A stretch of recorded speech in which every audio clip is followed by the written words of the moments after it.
जय श्री कृष्णा। कैसे हैं आप लोग फ्रेंड्स? आज की चर्चा जो होने जा रही है बहुत महत्वपूर्ण होने जा रही है। आज हम चर्चा करने जा रहे हैं केतु के उस प्रभाव की जो हमारे जीवन में उन्नति को दिखाता है, हमारे जीवन में लाभ को दिखाता है, एक ऐसे मुकाम को हासिल करता है जिसे हम ध्वजकारक कहते हैं। क्या अगर आपके जीवन में खुशियाँ नहीं आती, आती हैं लेकिन उतनी नहीं आती जितनी आप चाहते हैं। आपकी मेहनत 100% की होती है लेकिन आपको प्रभाव जो होते हैं वो केवल 20% मिलते हैं। आप बार बार किसी कार्य को करने के लिए प्रयास करते रहते हैं लेकिन आपको लाभ नहीं प्राप्त हो पाता। जब आप सैया पर होते हैं तो बस एक पल के लिए या कह सकते हैं एक नींद आपको आती है, उसके बाद आपका समय जो होता है आपका भविष्य की परेशानियों को सोचने में गुजर जाता है।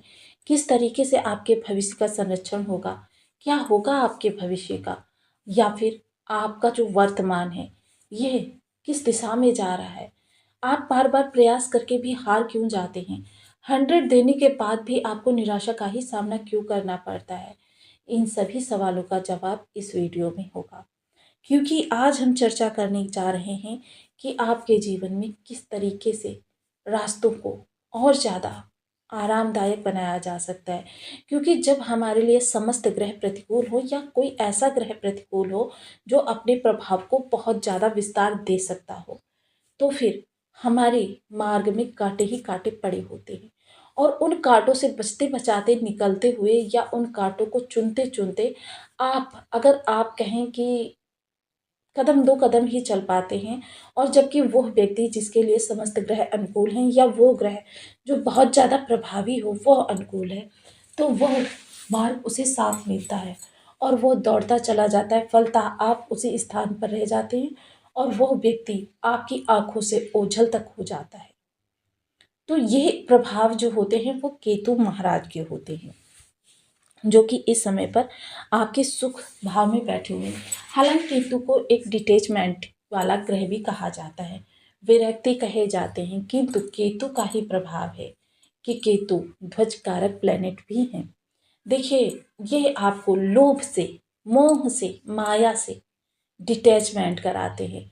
आपको उन चीज़ों से डिटैचमेंट कराते हैं जो न्याय विरुद्ध है। आपको उन चीज़ों से डिटैचमेंट कराते हैं जिन चीज़ों की आपको आवश्यकता नहीं है। देखिए, एक सिंपल सा लॉजिक है कि एक व्यक्ति समाज में रह रहा है, अपनी पारिवारिक जिम्मेदारियों की पूर्ति कर रहा है, समाज की जिम्मेदारियों की पूर्ति कर रहा है, कर्म की जिम्मेदारियों की पूर्ति कर रहा है, आने वाली पीढ़ी की जिम्मेदारियों की पूर्ति कर रहा है और पीछे बीत गई पीढ़ी की जिम्मेदारियों का निर्वहन कर रहा है। उस व्यक्ति की स्थिति और जो एक सिर्फ अध्यात्म से जुड़ा हुआ है वह व्यक्ति, क्योंकि दोनों के जीवन में अंतर है तो दोनों के प्रभावों में भी अंतर है।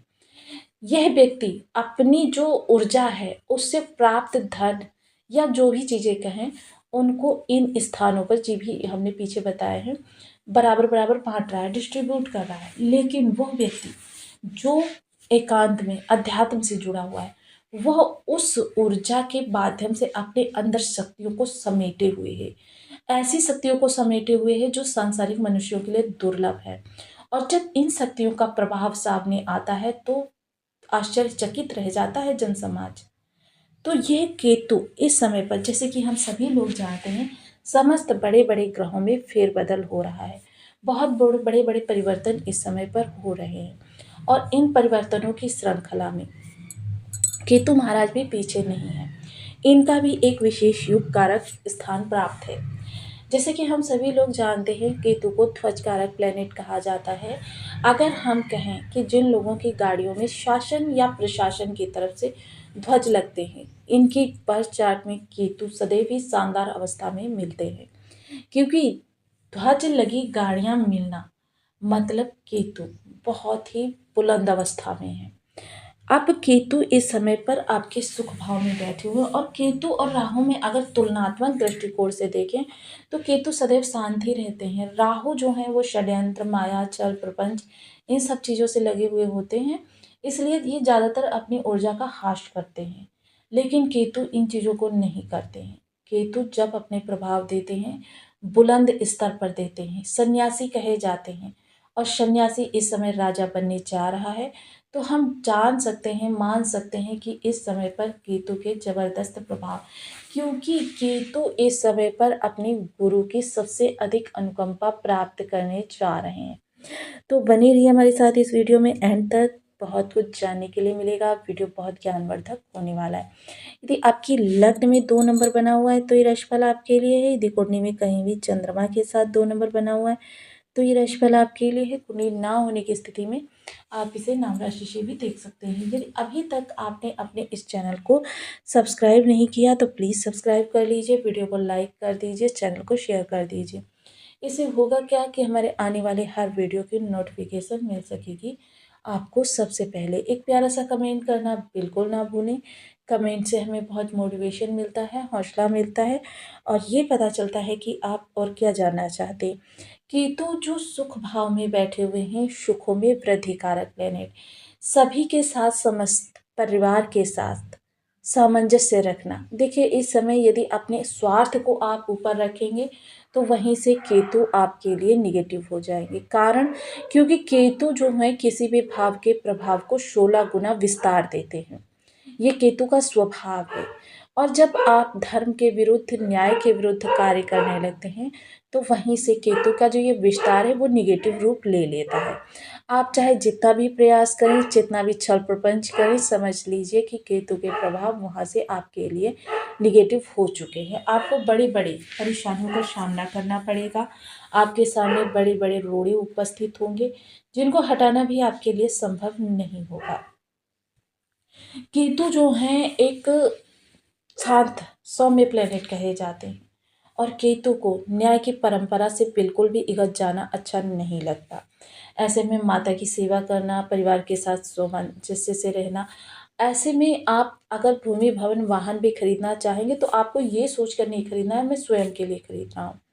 आपको ये सोचकर खरीदना है कि मैं परिवार की प्रसन्नता के लिए खरीद रहा हूँ, परिवार के लिए खरीद रहा हूँ। तो केतु यहाँ पर आपको संपूर्ण खजाना खोल देंगे और आपको लाभ मिलना प्रारंभ हो जाएगा। जहाँ पर आपने मैं को स्थान दिया, यानी कि मैं अपने लिए कर रहा हूँ, वहीं पर केतु की निगेटिविटी होती है। जहाँ पर आप सबके लिए सोचते हैं वहीं से केतु प्रसन्न हो जाते हैं और आपके लिए लाभ को उपस्थित कर देते हैं। और वैसे भी देखिए परोपकारी ग्रह शुक्रदेव महाराज का इनको साथ मिला हुआ है। अब देखिए जो बच्चा अपने गुरु की हर आज्ञा का पालन करता है तो वह चरम पर होता है, और जो व्यक्ति किसी बात को मान लेता है और किसी बात को छोड़ देता है वो निम्नतर स्तर पर होता है। यही इस केतु के साथ स्थिति होती है। पंचम दृष्टि जो आपके अचानक धन भाव को जागृत करेगी, कहाँ से कौन सा अवसर आपके सामने उपस्थित कर दे ये स्वयं केतु महाराज भी नहीं जानते। क्योंकि जैसा हमने तुलनात्मक दृष्टिकोण से देखा है तो केतु के प्रभाव राहु से बड़े हैं और ये मायावी भी हैं, रहस्यकारी भी हैं। आपको गोपनीयता भी बरकरार रखनी होगी कि अपनी बातों को किसी के सामने उजागर नहीं करना है। जितना ज़्यादा अपनी गोपनीयता को बनाकर रखेंगे, जितना ज़्यादा लाभ को आप अब दूसरों के साथ शेयर करने की आदत डालेंगे, क्योंकि केतु परोपकारी ग्रह है। जब स्वयं के बारे में सोचने से हटकर आप लोगों के बारे में सोचने लगते हैं, केतु की मदद इस आपको प्राप्त होने लगती है। ससुराल पक्ष से और ननिहाल पक्ष से रिश्तों को सुधारें। सप्तम दृष्टि जो आपके कार्यस्थल पर जाने लगती है। ऐसे में अगर आप व्यक्ति विशेष सोचकर ऑर्गेनाइजेशन से जुड़े हुए हैं तो आपके लिए केतु कुछ नहीं करेंगे, शांत बैठे रहेंगे। लेकिन आप सोचते हैं कि आपकी मेहनत का डिस्ट्रीब्यूशन इतना हो जाए कि आपकी पूरी ऑर्गेनाइजेशन ही आगे बढ़ जाए, ऑर्गेनाइजेशन टॉप लेवल पर पहुंच जाए, तो फिर केतु आपके लिए बहुत अच्छा करते हैं। आपके 100 को 1600 में बदल देते हैं। 1600 का लाभ आपको प्राप्त होने लगता है। लोगों से नम्र स्वर में बात करना, किसी के साथ अपशब्द तो आपको किसी जानवर के लिए भी नहीं निकालने हैं। अपशब्द अपनी वाणी से ऐसे त्याग देने हैं कि आपको मतलब वाणी को विशेषता बहुत ही पोलाइट रखना है। नवम दृष्टि विदेश, निवेश, हॉस्पिटैलिटी और कोर्ट कचहरी इनसे जुड़ेगी। तो निवेश आपका बहुत सॉलिड रहने वाला है। जिस भी जगह पर निवेश करेंगे फ्यूचर में उसका बहुत अच्छा लाभ आपको मिलता हुआ दिखाई देगा। विदेश से जुड़े हुए कार्य, तो देखिए विदेश से जुड़े हुए जो भी कार्य मातृभूमि को समर्पित करके कीजिएगा।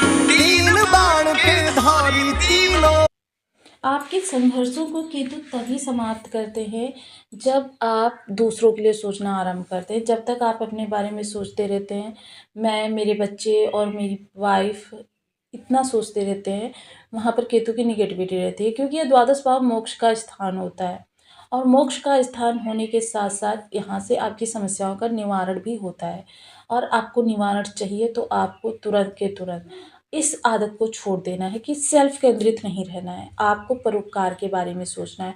द्वादश भाव परोपकार का भाव भी है, धर्म का भी भाव है, धर्म से भी जुड़ना है।